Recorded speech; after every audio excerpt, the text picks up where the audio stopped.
네, 제 마지막 파트는 그 3파트인데요. 여기에서는 이제 안익태 선생이 우리나라에서 활동을 좀 활발하게 하는 시기고, 그 다음에 순회 연주를 전 세계 순회 연주 계획을 세웁니다. 그게 이제 3파트가 되고, 윤회상 선생님은 마지막 기 유럽에서 제3기 활동 시기가 이 시기가 됩니다. 그리고 요약 부분을 말씀드리겠습니다. 그래서 이제 뭐 우리나라에서 또 되고 이승만 대통령이 당선이 되니까 편지를 씁니다. 그래가지고 이제 한국에서 활동을 좀 할 계획을 세웁니다. 그래가지고 답이 오고 이미 뭐 세계적으로 유명한 음악이 지휘자자 작곡자가 되어 있었으니까 한국에서 거절할 이유가 없었죠. 그래서 이제 이승만 대통령이 직접 답을 보내고 그러면서 80회 탄신 축하 기념회를 계기로 해서 오게 됩니다. 와서 한국인 최초의 문화 포상을 받고 저때는 이제 당기를 쓰고 있을 때입니다. 당기 4288년 4월 18일 날 문화 포상을 받게 됩니다. 포상을 받게 됩니다. 그리고 이제 그 다음에 바르셀로나에서 세계 카톨릭 신도대회가 있었는데 이때 이제 심포니의 밤이 있었는데 베토벤의 9번 교향곡을 지휘를 합니다. 그러니까 이제 저런 걸 봐도 지휘자로서도 그렇고 베토벤의 교향곡의 지휘자로서도 거의 뭐 세계 최고 수준에 있었다 이런 걸 볼 수가 있습니다. 그리고 60년대 두 번째 방문을 하는데 이때 이제 이승만 대통령 85회 탄신 기념회를 하게 됩니다.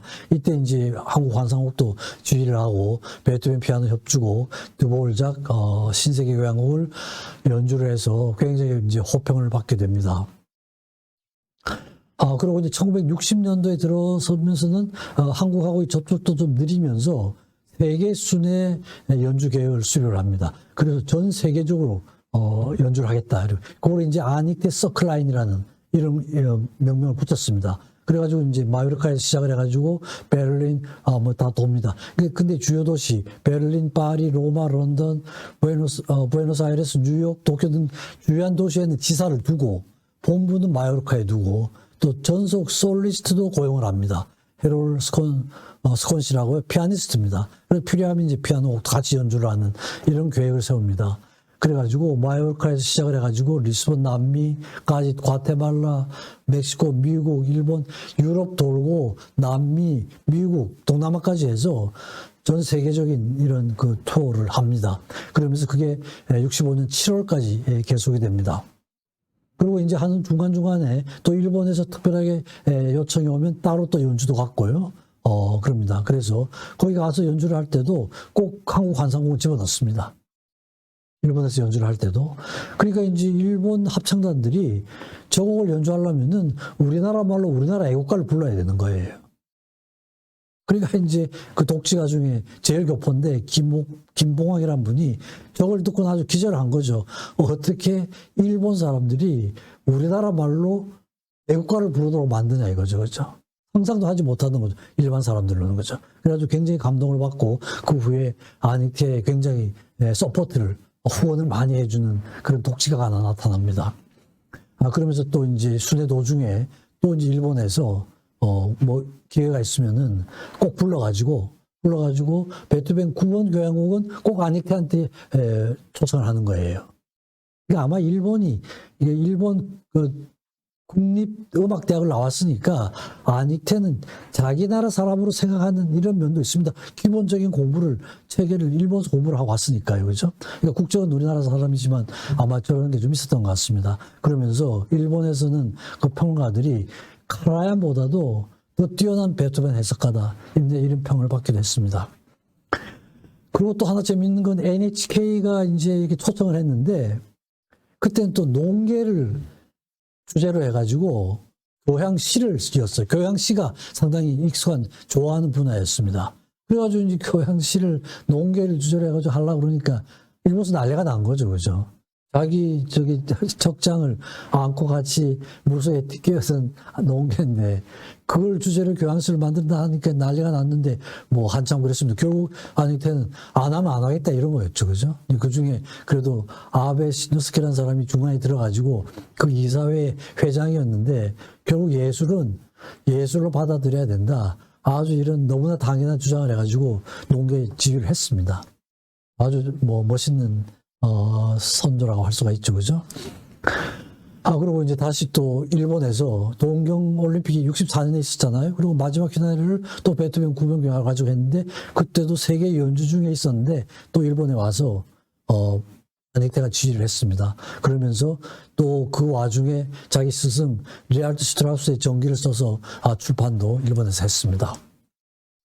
그리고 우리나라는 이제 정권이 바뀌었죠. 박정희로 바뀌면서 다시 이제 접촉을 해가지고 와서 또 연주를 하는 이런 게 있습니다.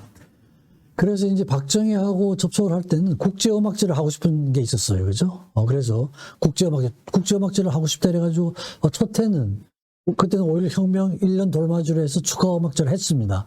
해가지고 이제 상당히 성공적으로 했던 것 같아요. 정치적인 목적도 있었고 정부로서는 혁명 1주년 기념이니까 또 아닉테는 아닉테로서 국제음악제를 시작한다는 이런 게 있었고 양쪽이 이제 딱 그 요구가 니드가 맞았던 거죠. 그죠? 맞아가지고 이제 잘 했어드린 게 있는데 그 후부터 제대로 잘 안 됐던 것 같아요. 예산 문제도 생기고 또 뭔가 트러블이 굉장히 많았던 것 같습니다. 그리고 어떻게 보면 이제 아닉테가 상당히 좀 독선적인 데도 있었던 것 같아요. 마음에 안 들면 자기가 다 해버리고 지휘도 혼자 다 하고 이런 식으로 해서 결국 주변 사람들하고 예산 문제 조화롭게 되질 못해가지고 결국 제4회 국제음악제는 시도를 했다가 개최되지 못합니다. 그래서 1회만 제대로 되고 2회, 3회는 자꾸 규모가 축소가 되다가 결국 4회 때는 개최조차 하지 못하는 이런 결과가 됩니다. 그러면서도 또 국립교향악단, 국립음악학교 이런 거에 대한 창설은 굉장히 하고 싶었어요. 그러니까 자기가 이제 여러 가지 음악적인 경험이 있으니까 우리나라도 음악 교육이 조금 체계적으로 됐으면 좋겠다. 이런 마음을 가지고 있었죠. 그죠? 국제음악제도 하지만. 그래서 이제 이런 걸 창설하려고 그랬는데, 아직까지, 그때까지도 우리나라는 그런 여력이 좀 안 됐던 것 같습니다.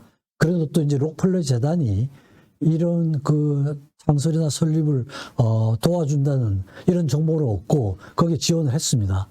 해가지고 이제 했는데, 상당히 오랫동안 답이 안 와가지고, 될 줄 알았는데, 결국은 나중에 거기에서도 이제 도움을 받지 못하고, 그래서 이제 결국은 실패를 하게 됩니다. 그래서 이제 결과적으로 이승만, 박정희 이런 시대에 막 했는데 나중에 이제 뭐 결국은 시도했던 게 잘 안 되기도 하고 지휘는 제대로 됐습니다만 그 서풍장이 이런 이제 비난을 많이 받게 되는 이런 계기가 됩니다.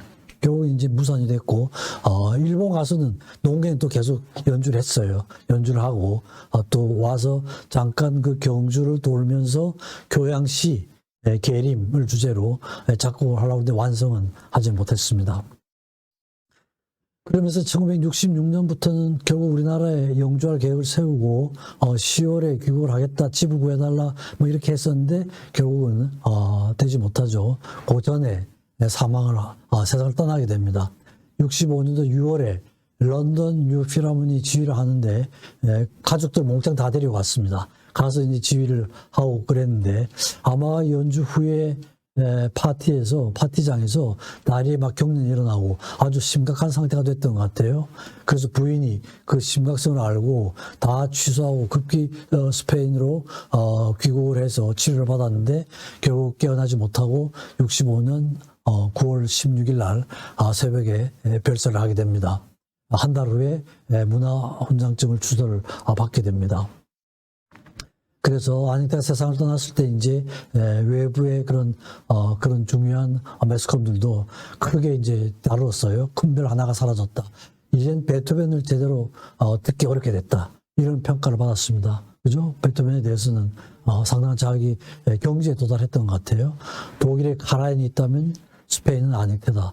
카라얀과 아닉테를 셈 레벨로 두고 이랬던 거죠.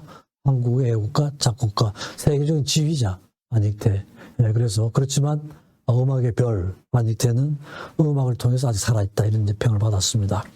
그래서 이제 유해가 77년도에 옮겨와서 지금은 국립묘지에 안장이 돼 있고 아닉테 기념사업회, 아닉테 음악제 작곡상도 하고 첼로 콩쿨, 악기가 첼로가 전공이었거든요. 이런 게 지금 기념사업회에 의해서 계속되고 있습니다.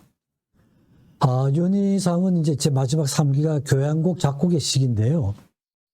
이때는 이제 윤상의 태도는 좀 쉬운 음악을 써야 되겠다. 직설적이면서 간단한 음악을 쓰겠다. 이런 마음을 먹을 때입니다. 그러면서 일반 사람들한테 공감을 받을 수 있는 이런 음악을 쓰고 보편적인 음악, 자연스러운 음악을 쓰겠다. 이런 마음을 갖게 됩니다.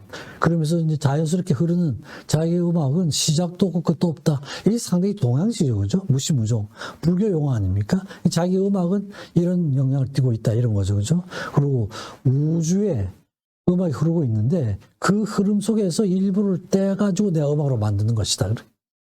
그러니까 내 음악은 우주적이기도 하고 인간적이기도 하고 우주에 흐르듯이 계속 흘러나간다. 이렇습니다. 그래서 말은 쉬운 음악을 쓰겠다고 그러지만, 그죠? 설명이 참 어렵죠. 그죠? 어렵습니다. 자기 말대로 매년 한 곡씩 교향곡을 작곡을 했습니다. 교향곡을 5곡을 했는데, 실제로 자기의 모든 음악적인 사상은 교향곡을 통해서 정리를 한다. 이런 마음을 가지고 있었던 것 같아요. 그래서 5곡을 하는데 3번이 1악장이죠. 악장 수가 1악장을 중심으로 해서 매년 작곡을 하는데 악장 수도 양쪽이 조화를 이루고 있어요. 4, 3, 2, 5, 1, 2, 3, 4, 5 각 곡마다 악장을 다르게 하면서 작곡을 했죠. 그리고 주제도 1번 교향곡은 핵전쟁에 대한 경고, 2번은 개인과 사회관계, 굉장히 관심이 많았던 주제죠. 그 다음에 3번은 정서적인 거죠. 과거의 슬픔과 이걸 극복하는 그런 방법. 그 다음에 4번째는 이 차별상에 대한, 아시아 어머니들이 참 대접을 못 받고 있다. 이런 생각을 갖고 있던 것 같아요. 그래서 인간의 차별상에 대한 이런 극복. 5번째 곡은 평화, 반전. 핵전쟁으로 시작해서 평화로 끝나는 이런 그 주제를 가지고 좀 일종의 표제음악 비슷한 거죠. 그죠? 주제를 이렇게 본인이 정한 겁니다. 그리고 악장 수도 변화를 가지고 하는 이런 곡을 했습니다. 그래서 84년도에 5월에 교향곡 1번이 초연이 됐는데 이때 베를린 필하모니크 오케스트라 창단 100주년이었습니다. 창단 100주년에 베를린 필을 지휘를 해서 자기의 교향곡 1번을 초연을 한 거예요. 그죠? 지휘에는 이제 베트서 사람이 많고. 그러니까 저것만 봐도 윤희상 선생이 독일에서 어떤 위치에 있었는가 하는 걸 알 수가 있죠. 그죠? 베를린 필하모니 창단 100주년이면 이건 거의 국가적인 행사로 봐야 되죠. 국가적인 행사죠. 그죠? 거기에 작곡한 걸 초연을 하고 이건 뭐 그죠? 일본을 작곡을 했습니다. 그러면서 이제 티빙의 대학에서 명예 철학 박사 하기도 하고 그 다음에 1987년 9월에 베를린시 탄생 75주년. 이것도 거의 국가적인 행사죠. 그죠? 이때 이제 교향곡 5번째 교향곡이 작곡이 되고 70회 자기 70회 생일날 연주가 됐습니다. 그러니까 독일에서 중요한 국가적인 행사에 윤희상의 교향곡이 작곡이 연주가 되는 거예요. 그렇죠? 그러면서 또 남북 음악에 관심을 많이 갖습니다. 그래서 나라는 나누어지고 결국은 분단된 결과로 인해서 자기가 여러 가지 고통도 받고 많은 국민들이 고통을 받고 있지 않습니까? 그래서 음악을 통해서 정치적으로는 그렇지만 음악을 통해서 통합할 수 있는 방법이 없을까? 이걸 굉장히 신경을 많이 썼던 분입니다. 그래서 실제로 1990년 10월에는 제1회 범민족 통일음악회를 평양에서 하고 거기에 이제 우리나라 전통음악 연주단이 평양으로 갔죠.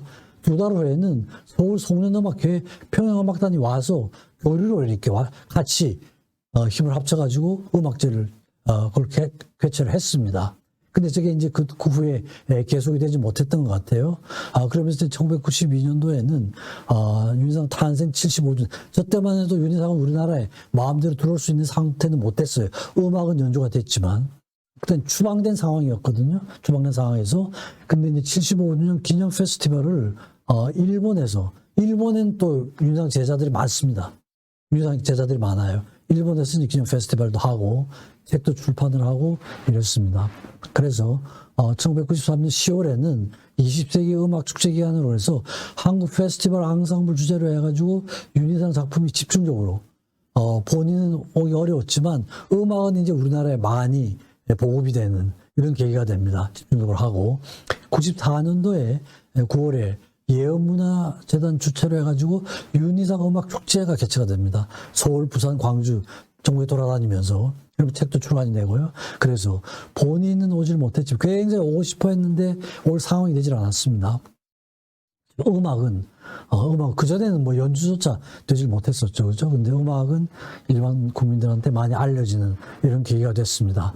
그래서 95년 5월에 교양시 화염 속의 천사 및 에필로그를 작곡하고 고해 11월 3일에 베를린에서 사망을 하게 됩니다. 그래서 이따가 얼마 전에 유골이 우리나라로 이제 옮겨왔죠. 와서 지금은 이제 통영에 잠들고 있습니다. 묘비명이 에피타프라고 그래서 처염상정, 더러운 곳에 있더라도 항상 삶은 깨끗하게 살겠다. 이게 일생 동안의 화두였습니다. 이렇게 동상도 있고 기념관도 지어져 있습니다. 그래서 이제 마지막 부분은 제가 이제 요약해서 음악관을 말씀드리겠습니다. 안익태는 기본적으로는 기독교가 깔려 있습니다. 복음주의 음악관. 그래서 음악가는 복음의 전파자, 작곡가는 영감을 통해서 한인과 대화를 한다. 음악에는 귀천이 없고 음악을 통해서 전 인류가 하나가 된다. 그래서 기본적으로는 복음주의 음악론을 깔고 있고 국가에 대한 봉사도 해야 된다. 이렇게 많이 생각하고 있습니다. 그래서 한국 환상곡이란 작곡이 저게 대표곡입니다. 아주 좋아요. 우리나라 멜로디 그런 민속 멜로디가 많이 들어가 있습니다. 기회 있으면 한번 들어보시면 아주 좋을 것 같아요. 한국 환상곡 있습니다. 애국심, 사명감, 음악을 통해서 인류에 대해 봉사도 하지만 국가에 대해서도 봉사해야 되겠다. 이런 마음을 가지고 있었던 겁니다. 그리고 한국 음악적인 요소와 서양 음악 기법을 통합을 한 이런 거죠. 한국 환상곡, 강천성악, 논계, 한국의 생활, 한국을 주제로 한 이런 작곡들을 많이 했습니다. 그리고 형식은 교양시라는 형식을 빌어요. 이건 이제 서양 음악의 형식이죠, 그죠? 교양시라는 음악을 표해서 통해가지고 다 표현했던 겁니다. 그래서 이제 그 당시에 국민주의 음악가 대부분 작곡가들이 이 형식을 많이 표현을 했어요. 시벨리우스의 필렌디아, 스메타의 나의 조국, 리알토 슈트라우스가 또 교양시의 대가였죠. 자라투스는 이렇게 말했다. 이거의 맥을 같이 하는 한국 환상곡이죠, 그죠? 그래서 서양 음악의 영향을 받으면서 주제는 한국으로 하는 이제 이런 시도를 했던 겁니다. 윤희상의 음악 사상도 역시 민족과 조국 이런 게 이제 깔려 있었던 거죠. 여러 번 말씀드렸지만 한국 음악의 세계화, 한국의 음악 정신과 서양 음악의 기법을 통합하는 이런 거였죠. 이런 면에서는 안익태 선생님하고 같은 면이 있죠, 그죠? 그러니까 곡들도 우리나라 이름이 분야가 붙어 있는 곡들이 많아요. 바락, 불교의 춤이죠. 가락, 저게 이제 그 성악곡이 아니라 기악곡들입니다. 노래, 예악, 율, 피리, 가곡, 소리, 이 우리나라 음악의 분야 이런 걸 주제를 딱 제목으로 노래 제목, 곡 제목입니다. 저게 곡 제목들이에요. 그거 가지고 이제 서양 기법으로 표현을 한 이런 거죠. 그래가지고 음악 사상은 대각의 합일, 음양, 종중동, 시작과 끝, 인간 자연, 인간 우주, 높고 낮음, 불협합, 이게 이제 서양의 평론가들이 하는 유희상 음악에 대한 평가예요. 그 사람들은 동양사상 잘 모르죠, 그죠? 잘 모르는데도 느낌이 그 음악을 통해서 이런 것들이 표현이 되고 있는 겁니다. 독립성, 의존성, 대각의 합일이죠, 그죠? 보편타당한 가치죠, 이게. 그래서 요약을 하면은 윤희상 음악을 요약을 하면 이런 거죠. 음악적 체험이 음악적 사상이 중요한 발전을 했고 여기 있을 때도 서양 음악과 우리나라 전통 음악을 접할 기회가 많았고 이미 노장 사상하고 접목을 할 그런 기초를 가지고 있었고 서양의 12음 기법에 대한 이해를 하고자 갔는데 이런 12음 기법과 우연성 음악에 대한 실망을 하고 우리나라 동양의 전통 음악을 통합을 하려는 이런 걸 했죠. 그래서 성공적으로 접목을 해가지고 새로운 현대 음악의 길을 열었다. 이런 평을 듣고 있습니다. 서양 음악에서 그때 서양 음악의 이 길도 좀 혼란된 상태에 있었습니다. 어떤 방법으로 나가야 될 건가 이런 거였는데 윤희상이 그 새로운 음악의 길을 연 이런 일을 한 거죠, 그죠? 그러면서도 사회 음악에 대한 적극적인 개입을 많이 했고요. 하면서 그걸 음악으로 승화를 시킨 이런 걸 했던 겁니다. 그래서 이 두 분을 보면 안익태 선생에 대한 평가는 이런 게 많이 친일이다, 나치에 협조를 했다, 또 한때는 그 불가리아 어떤 민요를 표절했다, 음악이. 지금도 유튜브에 들어가면 이런 식으로 나와 있는 것들이 많이 있습니다. 이런 시비가 되기도 하지만, 그죠? 기본적으로 한국 환상곡 이걸 짓고 합창 부분에 애국가를 포함시키고, 그죠? 이걸 우리나라 말로 함으로써 애국가를 망국가로 만든 이거는 그죠? 나머지 저런 어떤 시비를 다 덮을 수 있지 않나. 그래서 양쪽을 다 봐야 되는데 최소한 07 과3, 08 과2 이 정도는 되지 않을까 싶어요. 그죠? 그런 관점으로 봐야 되지 않을까 그럽니다. 그러면서 유럽에서는 리하르트 슈트라우스의 수제자 다인연코 슈트라우스가 그렇게 얘기를 했습니다. 리스트 바그너, 리하르트 슈트라우스를 잇는 그러면서 후기 낭만주의를 완성을 했다. 세계 최고 수준의 지휘자였고 베토벤 음악의 1인자였다. 굉장하죠. 그렇죠? 굉장한 업적을 남겼던 분이라고 할 수가 있습니다. 윤희상 선생도 북한 방문을 하고 친북 성향, 김일성하고 굉장히 가까워. 김일성이가 굉장히 좋아했습니다. 별장도 지어주고 아마 지금도 아마 그 별장이 있을 거예요. 이래가지고 대접을 엄청 받았죠. 그죠? 그래가지고 남한에서 부정적인 반응을 많았죠. 그죠? 뭐 아직도 많이 갖고 있는 분들도 많이 있습니다. 그렇지만 이제 자신은 나중에 음악을 통해서 남북한의 통합을 시도를 해야 되겠다. 그리고 한국의 전통음악과 노장사상, 동양적인 사상을 아주 성공적으로 통합을 했다. 이래가지고 새로운 음악의 길을 열었다. 이런 면에서는 세계 음악사에 이름을 남길 수 있으리라고 이렇게 생각을 합니다. 그래서 그 두 분을 같이 보면은 아주 격변기에 출생을 했습니다. 그렇지만 아주 두 거인 음악가라고 할 수가 있죠. 그죠? 그리고 두 분 다 초기에는 일본을 통해서 서양 음악의 기초를 받아들입니다. 시대가 그랬죠. 일제 시대, 이런 시대였으니까. 그런데 이제 그걸 넘고 안익태는 미국을 통해서 유럽으로 갔고, 윤희상은 바로 유럽으로 진출했습니다.